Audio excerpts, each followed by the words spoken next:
벤시 상계 유바쇼 상계 전환 소기 전환 찬주가르나니 가수지 다기 실시기 배선남기 라라 벤시 상계 유바쇼 상계 전환 소기 전환 찬주가르나니 수지 다기 실시기 배선남기 놀라 벤시 상계 두바쇼.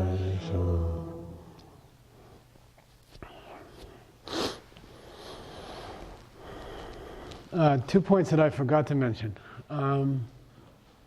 One more experience on that day is that there's a certain kind of meditational level you can reach where you gain control over the elements, the physical elements, meaning like control over like chemical elements. And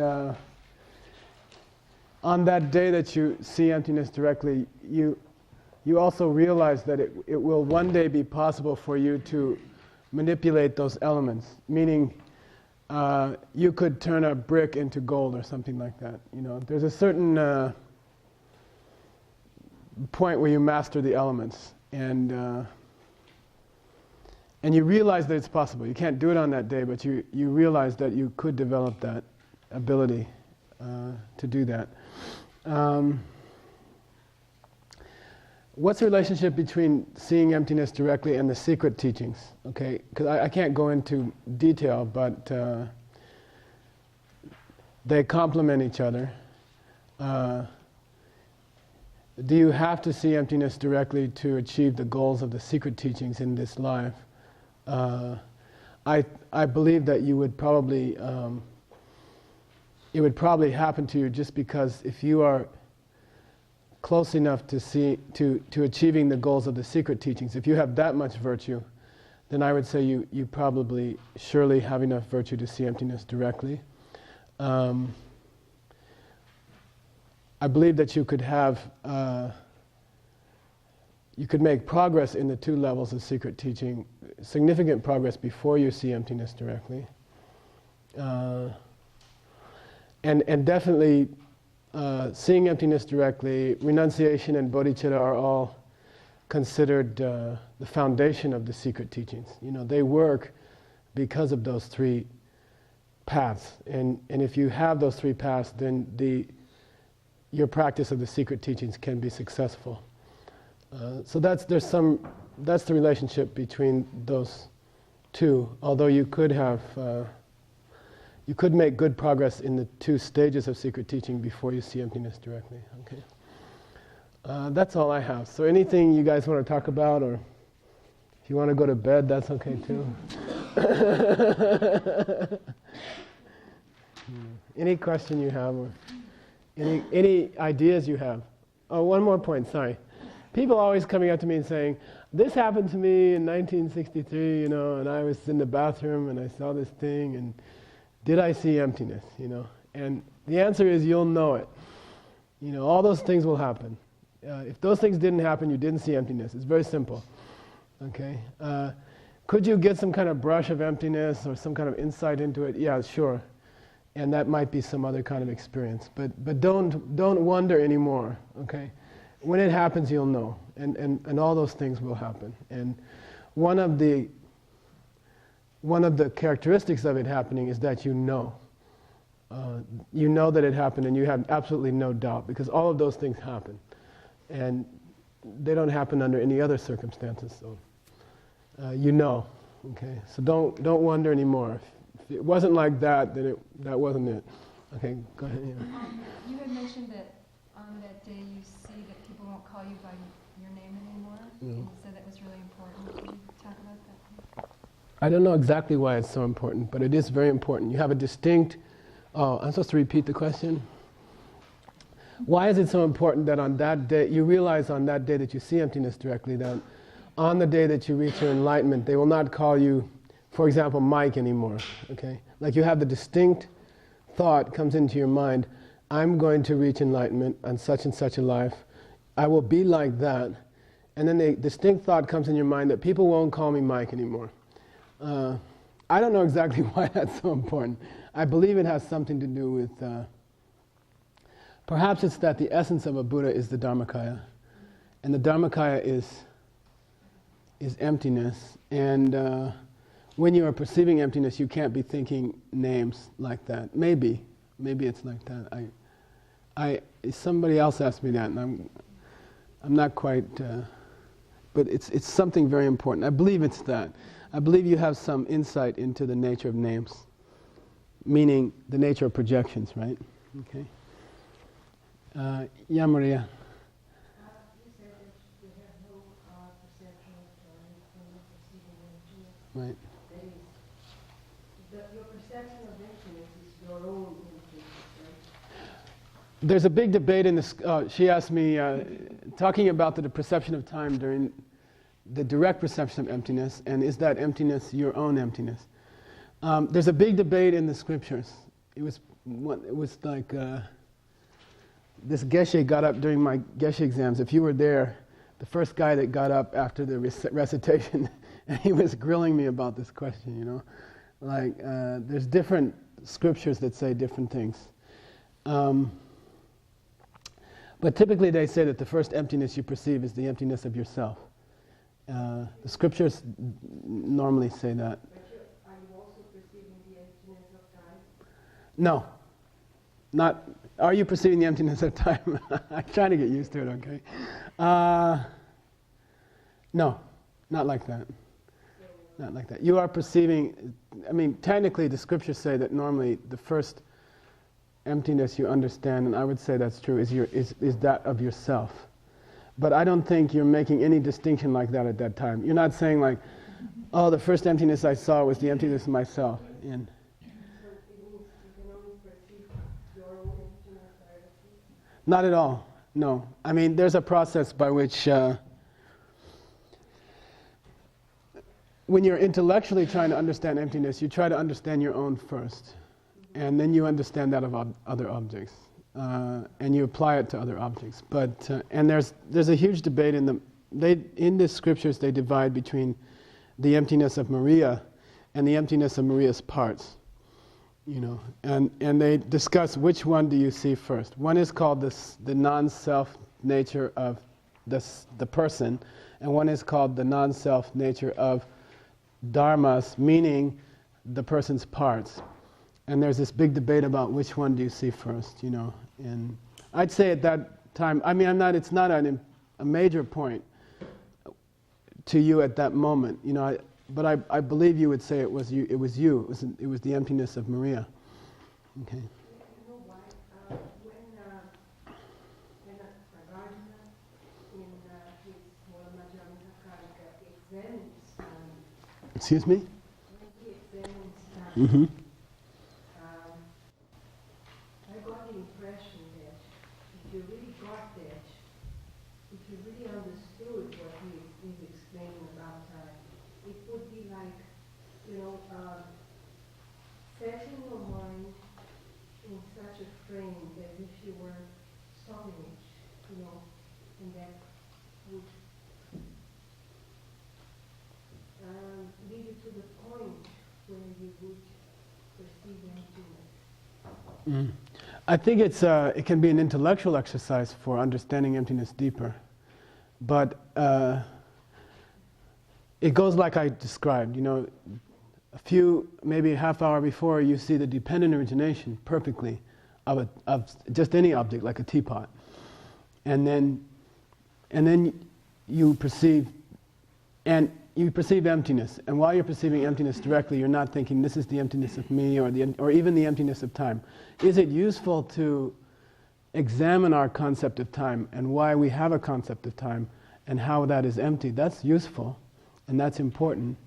It's one way of examining your emptiness. Your emptiness divides, one way of examining your parts is to examine your legs, arms, head, mind, etc. But another way of examining it is your parts are Maria from yesterday, Maria from tomorrow, Maria from 5 years ago. And that's another way of examining you and your parts. And that can be a Madhyamika analysis, you know. They're easy. It's the same thing as we did before. Are you any one of those Marias of the past 5 years? You know, you're not just one of them, right? That's the same thing as saying, are you your arm? And that's the easy one. No. Are you totally unrelated to the Marias of the past 5 years? No, I mean, obviously there must be some connection, you know. Now here's the hard one. Here's the Janice Braden question, you know. Are you the whole of all those moments of Maria for the last 5 years? No, okay? Not until you think of them as Maria, okay? Not until you project onto it Maria. And that's, you know, when Madhyamika reasoning says, you're not the sum of your parts, you have to have that punchline or the whole thing obviously doesn't make sense. Of course you're the sum of your parts, but only after you think of them as you. I mean, try to imagine a computer that was the sum of its parts without you thinking of it as a computer. And that's impossible. And that's what they mean when it's not the sum of its parts. Of course it's the sum of its parts after you conceive of it as a sum of its parts. But before that, it's just a bunch of unconceived parts in the same area, you know. No, and if they were self-existently the computer, just by having all the parts together, then a bug would see it as a computer and want to use it as a computer, you know. And that's the real test. Now time is interesting. Time doesn't exist. You can say the same thing about time that you say about the guy entering nirvana, that you're helping to enter nirvana. You can say time, there is no time. I mean, if Buddha got up here and taught a new sutra, you know, Heart Sutra, DiamondCutterSutra, and Barre, Massachusetts Sutra, and got up here and said, there's no time. Time doesn't exist. And no time doesn't exist either. You know, and the time that you have to get up and go to work doesn't exist. And the time while you're at work doesn't exist. And the time you get home doesn't exist. And the time you have dinner doesn't exist. Time doesn't exist. You know, that's something they would say, right? What do they mean then? It doesn't exist independent of your projections. And frankly, it doesn't exist. It's not changing. What's changing? Your projections. This is a big deal. I mean, the lower Madhyamika school doesn't get it straight. Why does the sun come up in the morning? Your mind is changing. You know, there is no sun coming up in the morning. Does the sun come up in the morning? Of course. Does the sun come up in the morning? No, your mind is changing, okay? No, that's very typical of Madhyamika. And now you get it, right? You just have to supply those extra words independent of your projections, forced on you by your past karma. You know. So does that mean that there could be sentient beings in the world who don't see the sun come up? Of course. All those guys in prison. Seriously, blind people. I mean, they have lost the karma to see the sun come up. And it can happen. And there's lots of animals living at the bottom of the ocean who never see the sun come up. And for them, the sun doesn't come up. That's a karma. It's a projection. Okay. Yeah. I had a question about it. I'm sorry, are you done with that question? Yeah. Oh, so to summarize, I know what you mean. It's important to see the emptiness of time. But it's not a classic emptiness to perceive the first time. The ones that you perceive early on are the ones that relate to you, either you or your parts. Okay. But it's a big debate, and it comes up all over the place. You know, the people are struggling to figure out which emptiness do you see first. Okay. Yeah. I had a question about Chedra. Okay. The Chedra, you said, was like the carved, the chi was like carved, Chedra was like Honda. Is that a particular Honda? Like, say your mother's 82, like lime green Honda or something like that? Because it seems to me like Honda itself could be another chi, and then the Chedrock would be like 94 Honda. Say Ryo Bekte. Say Ryo. No, repeat the word. Ryo Bekte. Ryo Bekte. This is how we beat Jebum in the last winter debates, you know. The question is there any chi which is not a chedak? Or is there any chedak which is not a chi? Every chi is a chedak. Okay? Anything you can take in the world is a quality of something and also a characteristic of something else. Okay. Except for there's one like funny example, it's a weird example of Mount Meru. Okay? Are there different Mount Merus in the world? No, it's an example in Scripture of a singularity. You know, there's only one highest mountain in the world, and it's Mount Meru, and its nickname is the mount that pokes the mount that pokes the sky. What about the Mount Meru of this moment and the Mount Meru of the next? You could probably say that, I guess. Yeah, you could probably say that. But we're taking simultaneously. Normally, when you talk about Chichedak, it's simultaneous. It's a simultaneous relationship. Two kinds of relationships are possible in the universe: cause and effect, and Chichedak. And that's the only two, according to Buddhist philosophy. You know, cause and effect don't happen simultaneously. By the time the effect is here, the cause is gone. But Chichedak is a simultaneous relationship. If Toyota is there, car is there, always, okay, at the same moment. So anyway, we played with these two guys from Debung. They were defending, we were debating, and we set up this question because we knew they'd never heard of this particular weird way of talking about Mount Meru.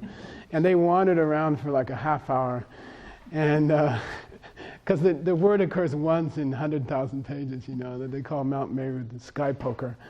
And that is the example that Dharmakirti gives for, you know, a singularity which has no chedaks. You know. It is a one mountain in the world like that. Yeah. Go ahead. You spoke about mind being beginnerless and mind being endless. Why is it not the case that mind ends with release from samsara? Samsaric mind ends. It transforms into enlightened mind. But mind never stops. You know, and there's two interesting things to say about it. One is, you've heard of Buddha nature.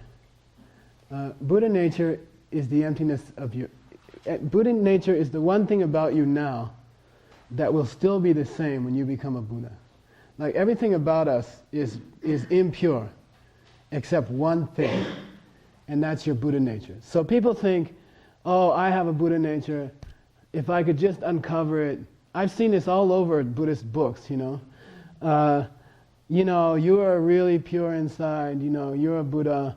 If you just could get over your last neurosis and take some pill, you would be your Buddha would come out, you know, and everything would be all right. That's not at all what Buddha nature says is, and no authentic scripture says that. Buddha nature is a very specific quality of you, and it's the only thing about you that will still be the same when you reach Buddhahood. And that is the emptiness of your mind. Okay? Very interesting. Okay? The emptiness of your mind is your Buddha nature.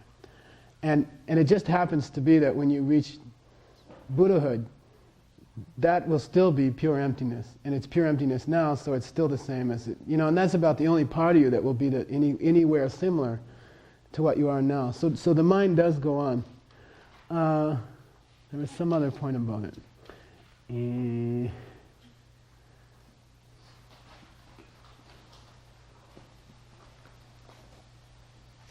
Well, anyway, like that. Your mind does go on. If I think of it all, I'll say it. It does, but it transforms. It becomes a different mind. Okay. Yeah. I still have that same question about how does somebody who reaches nirvana experience the world? I mean, I'm hesitating because I don't know whether they experience a world. Oh, all they've removed. There's a debate about that. I mean, some scriptures say their body changes slightly or something like that. Lower schools, one very low, weird school in Buddhism says, Brahmrit Gyunche. Brahmrit Gyunche means your mind stops and your body stops. And they think you just go into nothingness, you know. And then all the other schools say, who goes into nothingness? And they say, the Arhat. And they say, what Arhat? You know? And then they go, you know, you know, 'cause there's nobody there anymore, you know, according to them. I mean, there's this one school that says there's nothing left, you know. So let's just forget those schools, you know. Let's not talk about those schools. Highest school, what is it? She's asking, what does it feel like after you get to nirvana? The only main thing is that you just don't have mental afflictions anymore. How is a mental affliction defined? What's the definition of a nyomo, or in Sanskrit klesha? What's the Sanskrit root klish mean?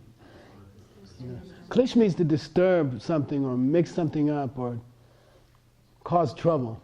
And klesha is defined as rangyundenki kansaki gyu mashiwar chepe chele. You know, it's a mental function which disturbs the peace of mind of the person who has it. So if you wanted me to, you know, I haven't ever seen like the autobiography of an arhat in scripture where they said, this is what it feels like. But I could extrapolate from that definition that it must feel like never having your mind disturbed at all by a bad thought, like some kind of total peace.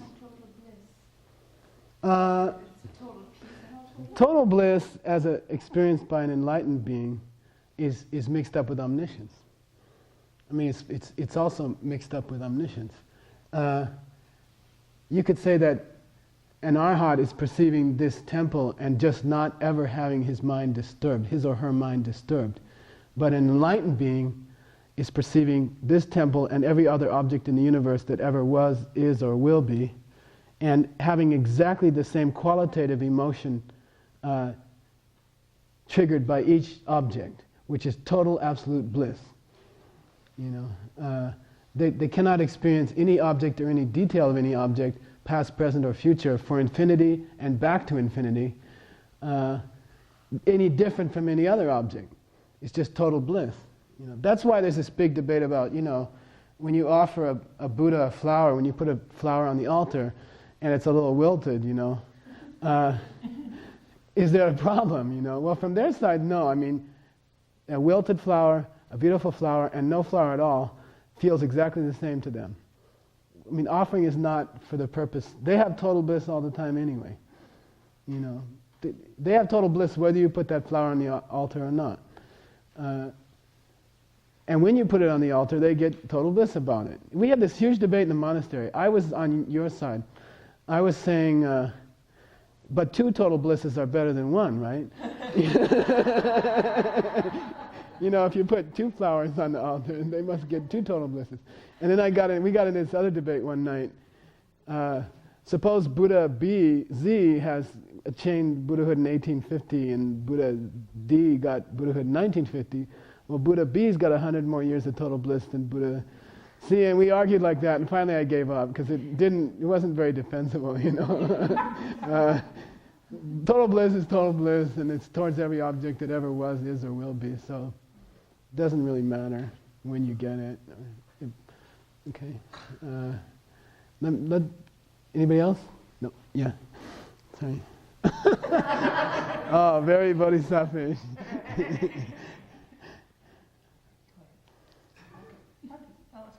She gets to ask him all the time. Well, Okay. I have a question. You had mentioned earlier in your talk about, you know, meditation being the vehicle for eventually seeing directly into emptiness. And the comment you made was, you know, you do your meditation like in the morning, and then there's a little like break, and you know, because your boss comes in. So. Well, it's called work for. It's called yeah. Yes. And then you do your meditation in the evening. And the question I had was about this. Well, why not make the work an extension of the meditation that you do in the morning? You do your formal meditation in the morning, and then you have work meditation. I mean, I don't know. Does that work? There's a bodhisattva vow, and I think we talked about it in North Carolina, but there's a bodhisattva vow that's based on a text of Nagarjuna, and it says, how's it go? Parchengala. Anyway, it's you break the vow if you don't make constant efforts to remove the 5 obstacles to meditation. You know, how's it go? I don't know. Okay. Anyway, you break the vow if you. Which one is it? You break the vow if you don't stop the 5 obstacles to meditation. What are the 5? Gogyo Nimuk Tetson. Okay? Gogyo Nimuk Tetson. Gogyo means thinking about the old days, thinking about your high school girlfriend, not being in the present. Ge means like mind is wandering. Nimuk means sleepiness or dullness in the mind. So it's basically wandering or dullness. And then tetsom, right, is having unresolved doubts that you're too lazy to figure out. And those are 5 obstacles to meditation. And then the commentary says, are these only to be addressed during meditation sessions? And then it says, no, they should be addressed all day long. All day long you should be at work and before work and after work, you should be addressing those 5. And you do break the vow if you're at work and you don't take steps to keep your mind on an even keel. It's very interesting. It's kind of scary, right? It means you can't have a big lunch and come back and sleep on your desk. But that's true. And I think you could have you could spend all day being aware or setting up the general qualities, the general background ambiance for good meditation. But formal meditation, you have to be in meditation posture, and for that's what we're talking about, because the direct perception of emptiness has to occur in a formal meditation posture and withdrawn from the sense objects. Now you can be withdrawn from the sense objects at work, like I've done that. But the boss usually wakes you up, So that's yeah. But the conditions or the general atmosphere for meditation, if you don't maintain it all day, you won't be able to get into it at night or in the morning.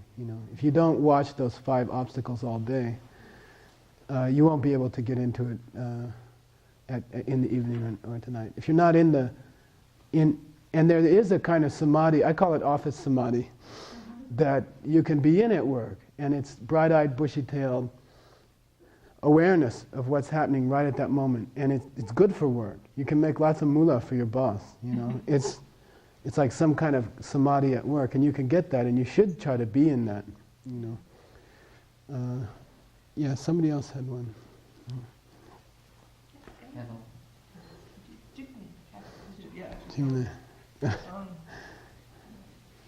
Well, I have 2 questions actually. Maybe, That's cheating. I know. At what point do you see Sambhogakaya? She said, at what point do you see Sambhogakaya, which is the physical body of a Buddha in their paradise, sitting in their paradise. I would guess it's when you become an 8th level bodhisattva or higher. I think I believe that's correct. That when you're in a Buddha field, or it's 10th level. Anyway, one of the 5 qualities of Sambhogakaya is that they're always surrounded by 10th level bodhisattvas, 8th or 10th level. Either 8th or 10th level, but I can look it up. And I believe that's the point. It's a high level bodhisattva can meet the Sambhogakaya, can see the Sambhogakaya. Nirmanakaya can be seen by what they call Letakpa. Any person who has pure enough karma to be alive during the time of the Buddha. meaning the classic Nirmanakaya. It's called Chokituku. You know, the one with the bump on the head and long ears and the thing here and all that. You can bump into other Nirmanakayas all the time. They can emanate as a temple. They can emanate as the person next to you. They can emanate as your dog. You know, that's not classic Nirmanakaya, but it is a Nirmanakaya. And Buddha can appear in either one, no problem. I'll look up. What's the next one? The other one was that if you're seeing your own emptiness, and then you said that you're seeing a Buddha directly, and that what you're seeing is the Dharmakaya, which is the emptiness that you used. Right. But then you also said it was your own emptiness. Yeah, the books tend to say it's your own emptiness. The understanding you have following the direct perception of emptiness is that you have seen the Dharmakaya, which would be the emptiness of the Buddha. Okay, I'll go with Dharmakaya. There is. I'll go with Dharmakaya. You realize that you have seen the Buddha, the Dharmakaya. Okay, maybe it's the thinking about the emptiness of yourself that triggers the perception of the emptiness of the Buddha, or something like that. Okay, but any other one? Hang on. Let's see if it's.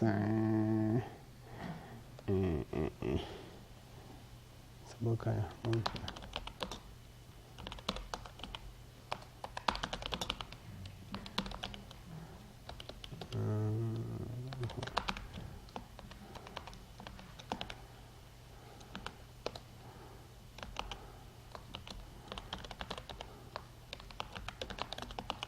Okay. So if the Buddha is omniscient and can see my mind, knows exactly what's best for me to become enlightened, but from my side, I mean, he could be like waving a flag, like a big sign saying, do this now, and this is it. From my side, it's like, you know, I'm seeing what I've created the causes to see. So how does the Buddha break through my projections and teach me? It's a very interesting point, you know. It's like Buddhists could be standing all around you, waving their arms like crazy and saying, you know, look, I'm here, you know. This is the story of Asanga, right? He's sitting in a cave with Maitreya for 12 years, and he can't see him. And Maitreya's like, I'm here. And then when he finally meets him, Asanga's pissed off. He says, you know, where you been? I've been there for 12 years, you know. And Maitreya says, I was there next to you. Every time you spat, I had to jump out of the way, you know. It seems like a contradiction in terms. It seems like you could never get enlightened because it seems like a catch-22. You don't have the virtue to see a Buddha until you have the Buddha to teach you how to be virtuous. And it would seem like you'd be forever in samsara. Or you'd have to try to invent something that happened outside of karma. You know, like they talk about the householder Pelke, and the Buddha sent Shariputra out. Shariputra interviewed all the students in the old days, and his job was to read their minds and see if they had the virtue to reach arhat, nirvana, in this life. And so Pelke was this guy who was so stupid that every time he tried to memorize a 5-word mantra, when he got to the 3rd word, he forgot the 1st word. And you know, Shariputra came back and said, he's impossible, you know, no hope. And the Buddha said, you made a mistake. You can't, there's a kernel deep within his mind. And he uses a word, it's like a fossil hidden deep within a rock. You know, like a tribolite thing stuck in the middle of a boulder. And he says, you've got this, you didn't see, he has a seed.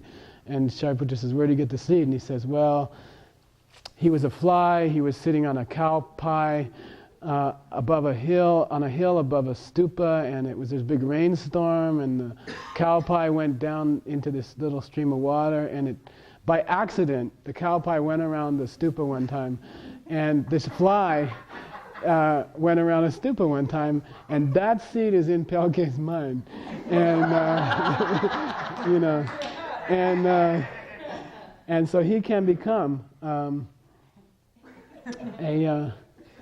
he can do it, you know, and he can, because of that one tiny seed, he can become an arhat in this life, and he did. Okay, but even that should be a result of something he did before, right? I mean, there's no accidents, there's no mistakes, so it seems like a catch-22. I think the bottom line is that it is extremely difficult. Like it is almost impossible. That's why they talk about the blind turtle that sticks his head up by accident in an inner tube floating on the Indian Ocean, you know, and it's like that. It's almost totally impossible because it's almost like a catch-22. I think you have to get one tiny virtue, and then you have to ride on that virtue until it gets to a certain point that you can meet a holy being. And then the next question is, can they bless you somehow? You know, like you're asking for Lama's blessing. Could they, outside of the laws of karma, do something to you that would make you understand Dharma better and reach emptiness perception faster? And, you know, nobody in any scripture ever said that you could break the laws of karma. You know, it doesn't happen. It would seem that some Lama banging you on the head, you know, or giving you a blessing or praying for the blessing of some Lama would break the laws of karma. But there appears to be something in the reason a blessing works is that you have faith in that Lama. It's the good karma of the faith that incites you to ask that produces the blessing. You're producing the blessing. It's your own virtue which is producing the blessing. And it does work. And it's all within the laws of karma. It's the strength of your devotion which creates the blessing. And that happens. That's possible. Now you should debate me and say, yeah, but you don't have the devotion until, you know. Yeah, and that's true. When did it start? I don't know. They've been around forever. We've been around forever. And the exact combination of causes that would create a perpetuation of virtue to the point where you see emptiness is extremely rare. Almost impossible. Well, but it happens. And you're also using the thing that the only way you can help sentient beings is by teaching them, but yeah. That's like outside the laws of karma isn't it? Oh, they've created you. When you teach them, they've created you. That's no contradiction. It seems like a contradiction, you know. It seems like a contradiction, you know. You're saying until you teach them, they can't get enlightened. But when you teach them, who creates the teacher is their karma. You know, you are an instrument of their karma. You know. So you can get up when you're teaching and tell them to become enlightened, just go sit in the outhouse and stare at the wall. And that's what you could say, but they might hear you say, go. Yeah. And that's the story. That's why His Holiness the Dalai Lama says, I'm just a dog's tooth. You know, and there's a story about the dog's tooth. You know, this guy, you know the story. This kid goes to India. This Tibetan kid says, I'm going to India. Mom, I'm leaving for India. Mom says, I'll miss you. I don't want you to leave. Kid says, oh, I gotta go. Mom says, okay, but do me one thing. Bring me back a relic of the Buddha. You know. So kid says, okay. Like all kids, he forgets. On his way home, he's like 10 minutes out of town. And he remembers that he promised his mother a relic of the Buddha. He sees a dog skeleton. He pulls a tooth out of the dog's jaw. He brings it home. Mom, you know, I brought you the relic. You know, here's the relic. Mom puts the dog's tooth on the altar. Praise, praise, praise, praise. Reaches Arhat. Okay, true story.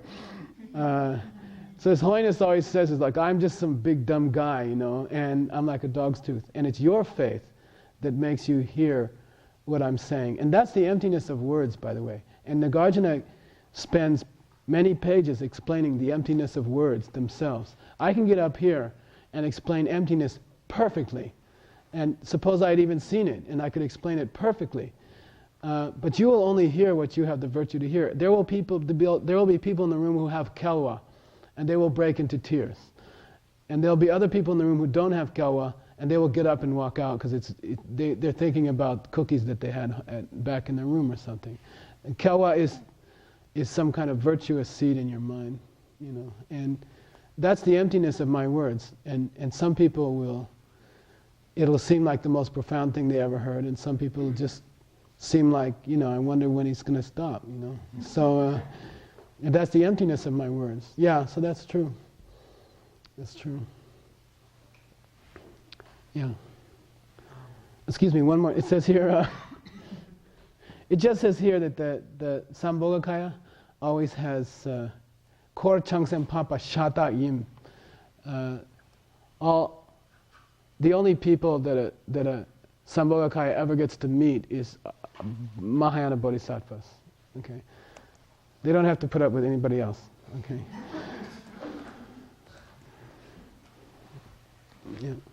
So I want to go back to this morning question Okay. I was pressing a little bit on the ways to develop compassion.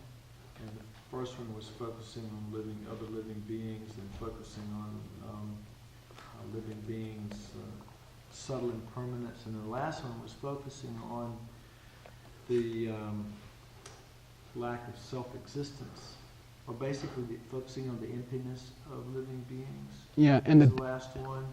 And for the life of me, I can't see how that would cause the thought to spring from my heart, may they be free of suffering.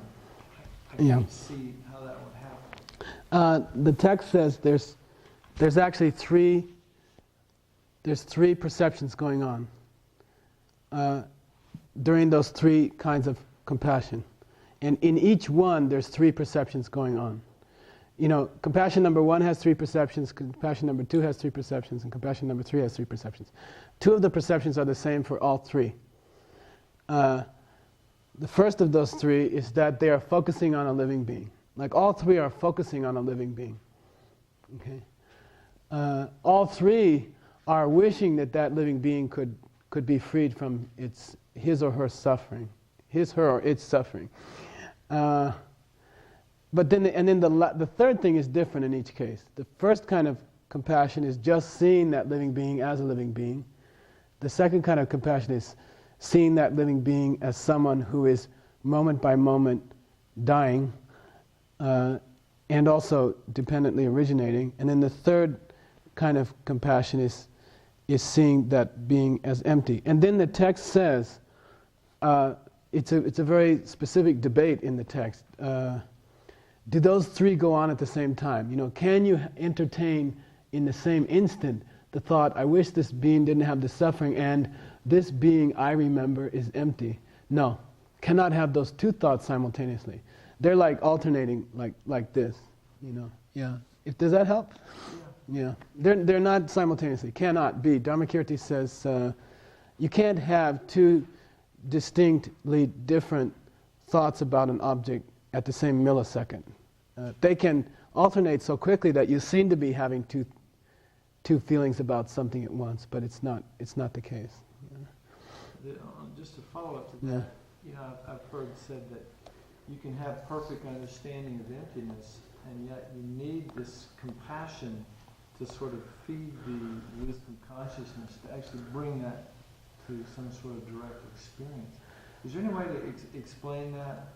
I mean, is it as simple as you create positive merit by being compassionate, or is there some other way to explain that? You know the 4 immeasurables. They come in the Abhidharmakosha. Abhidharmakosha is Hinayana text. The 4 immeasurables come in there. They're not called the 4 immeasurables. They're called the 4 states of Brahma. And they are the same thing.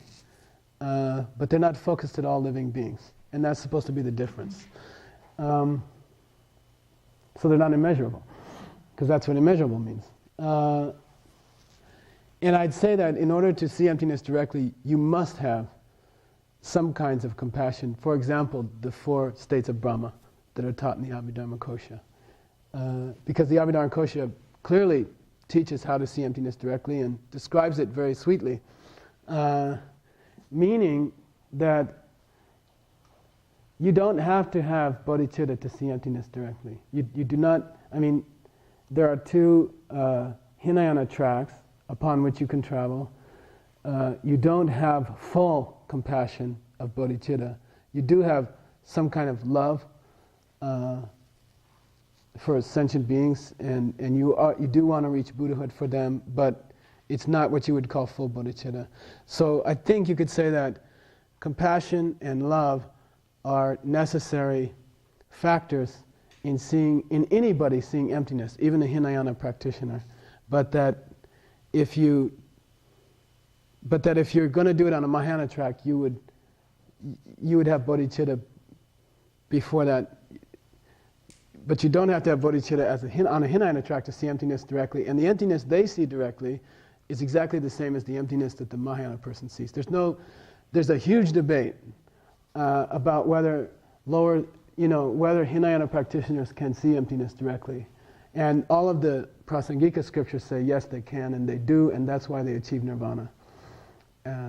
So I think the answer is you got to have some love to see emptiness directly. You don't have to have pure bodhicitta to see emptiness directly.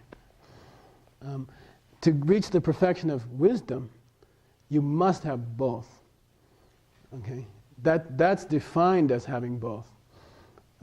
So it's not the perfection of wisdom if you don't have compassion, if you don't have perfect compassion, technically. Yeah. But I believe you'd have to have a lot of love to have enough virtue to see emptiness directly, even without having bodhicitta, like that. Yeah. Can you develop the bodhicitta after you've seen emptiness directly, after you've reached nirvana?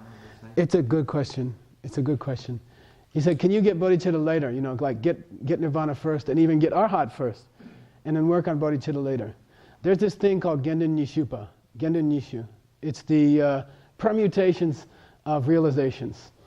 And it's a big flow chart. It's this huge, complicated, go to path number 4, skip to this level, go to path 2, go down, then degenerate, pass, can you go this way? And it discusses every possible, someday we should study it, It discusses every possible flow chart. And in there, it is technically possible to go all the way through all 5 paths on a Hinayana track, and only later go up to the Mahayana track, which means you would already have seen emptiness, and you would already have become an arhat, and then only later start getting bodhicitta. So technically it's possible. Then all the Lamrim scriptures and all those other scriptures say, don't be stupid, why make extra work? Why cover the same ground twice? Go up to Mahayana first, go straight to bodhicitta, and then go through the 5 paths that way. But you can technically do it that way.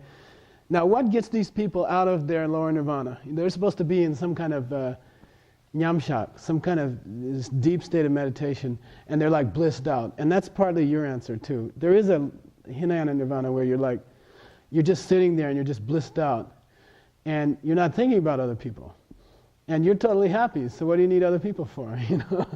And they say there's this very beautiful thing which kind of answers your question of how do the Buddhists communicate with this person?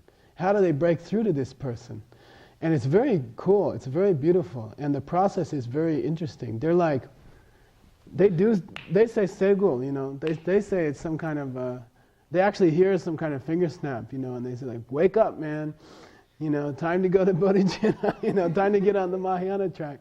And then the whole process of how they break through to this person, which ultimately can only be caused by his own virtue, right? Is very beautiful. But it is a breakthrough. They do break through his envelope and get into him and say, wake up. And then ultimately it's only caused by his own virtue, at the same time. Oh, I wish you hadn't asked me that. Say again, louder.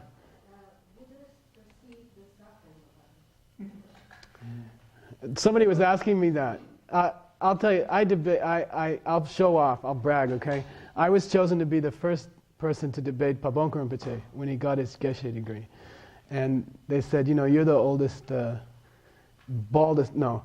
You're the senior monk in Gyalrong House, so you have to debate him first, So I got up, the senior student, right? So I got up and I asked him, do Buddhas perceive suffering? Do Buddhas have suffering? And he said no. And then I said, do Buddhas have the karma to perceive every object as total bliss? And he said yes. And then I said, well, then how can a Buddha be aware of someone's suffering? Because are they aware that people are suffering? He said yes. And then I said, well, then isn't he seeing a lousy object? He's being forced to see someone suffer. He is seeing a lousy object. So So doesn't that break all the rules? Isn't the Buddha perceiving something which is less than bliss? You know, he says, no. And so I said, well, so other people's suffering is bliss. You know, and we got into this argument. This is debate. And I think the point was that they are aware of other people's suffering and they have concern for that suffering. And the way the debate came out, and I believe it's correct, is that their concern feels to them like bliss. You know, that feeling of compassion or love is to them a very sweet kind of bliss. So they are aware that other people are suffering, and of course they undertake to do whatever they have to do, in fact spontaneously, without any premeditation. But the feeling to them of that compassion is nothing but bliss. Okay, so it's like that. Yeah. So I have a question about the path of preparation. You said there's different stages on the path of preparation. Yeah. And you said something that I'd never heard before, which is that on that path you can have a cessation so that you'll never have a lower rebirth. Is that like the last stage on that path? I mean, could you talk about what those stages are? Yeah, there's, say, Dra, Tsemo, Sepa, Chechok. Those are the 4 stages of the path of preparation. Tra means getting warm.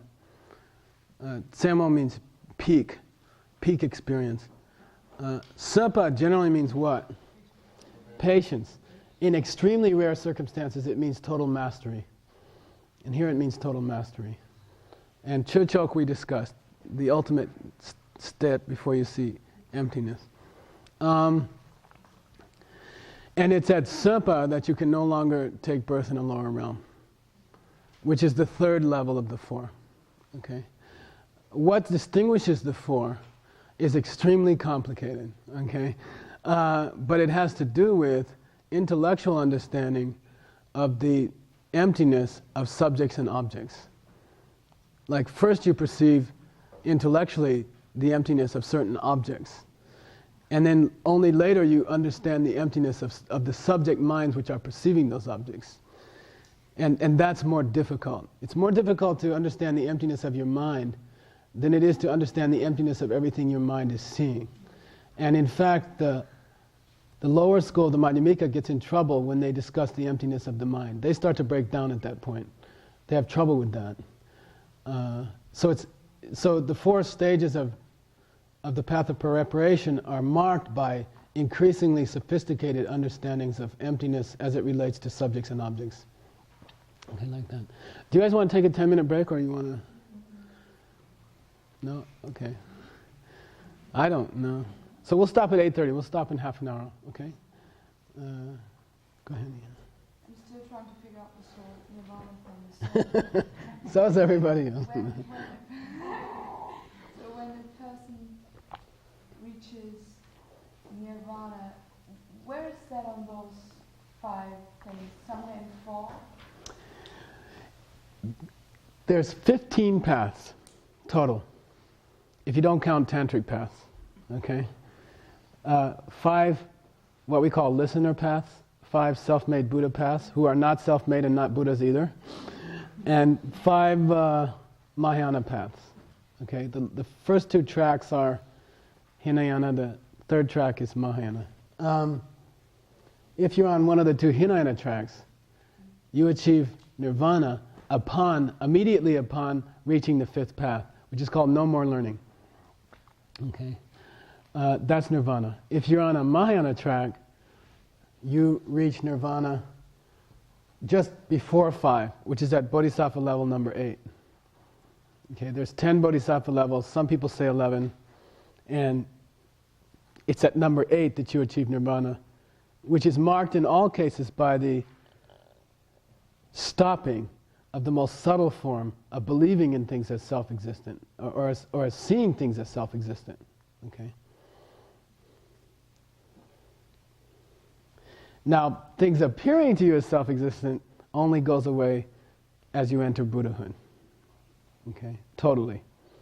But seeing them as self-existent And even the seeds for that, that goes, most subtle forms of that end at Bodhisattva level number 8. So technically, a person on Mahayana track reaches nirvana at Bodhisattva level number 8, which is very well into path number 4. And at that point, does a person perceive itself as only having this body, or does the person already perceive itself as having any other kinds of bodies? There's a Buddha, an enlightened being, has 2 physical bodies. Sambhogakaya, which is the body as it exists in their own paradise. And then Nirmanakaya, which is their body as it is projected onto infinite numbers of planets in infinite numbers of forms to help infinite numbers of sentient beings. It can look like anything. And it's very cool. We went over it, I think we're going to go over it here, I don't remember. Anyway, the last moments of just before enlightenment are extremely interesting and extremely difficult to explain. Anyway, your first millisecond of enlightenment, you gain the Sambhogakaya. You have the paradise body. And you have the Dharmakaya, the emptiness of your mind, your pure mind, and you have this jnana Dharmakaya. You have the wisdom of a Buddha, the omniscience of a Buddha. But it's very interesting. In his first millisecond of his or her Buddhahood, you ain't got no Nirmanakaya. Okay? Because it takes this Jnana Dharmakaya to project the Nirmanakaya.